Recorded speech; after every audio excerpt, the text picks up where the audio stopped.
Paunin, malabo nga bang magkabalikan sa ngayon? Paulo, wala nga bang plano?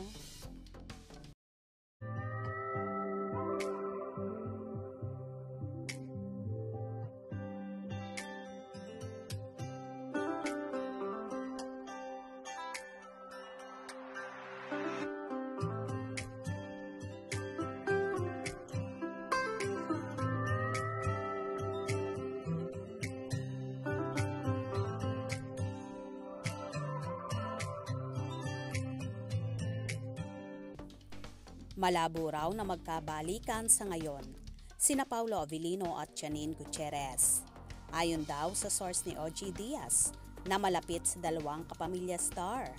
Ang dahilan kaya nag-split sina Paulo at Janine ay dahil tila raw matatagalan pa bago magbuo ng sariling family ang aktor. Ang nabalitaan ko, parang malabo pa sa ngayon magkabalikan. Kasi ang nalaman ko lang from a source na very close sa kanila. Hindi ko naman alam kung sure ito. Tinanong ko, anong dahilan? Bakit nag-split yung dalawa? Janine daw, nakausap si Paul. Parang ang pahiwatig ng mga salita ni Janine ay, ano ng plano natin? Yung plano na yon ay magkakaroon ng katuparan. Oh. Sabi daw ni Paolo, Oh. pag nakagraduate na daw si Aki, ang kanyang anak. High school o college? Parang ang dating kay Janine daw ay college. Ang sabi sa akin si Janine daw nakausap si Paulo. Parang ang pahiwatig ng salita ni Janine ay ano ng plano natin. Kwento ni OGD sa kanyang showbiz update. Doon sa kanilang pagbabalikan, na itanong, ano na bang plano? Dugtong pa niya.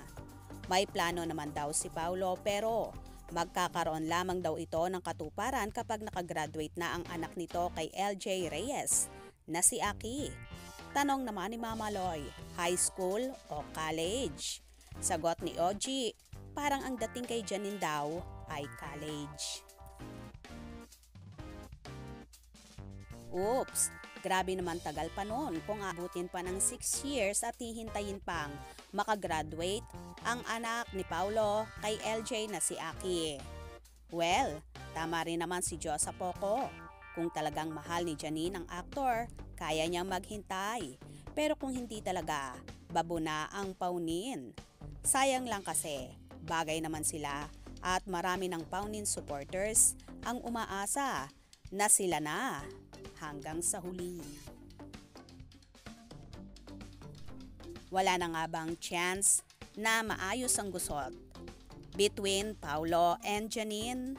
Sana naman magkasundo pa sila at muling magkabalikan.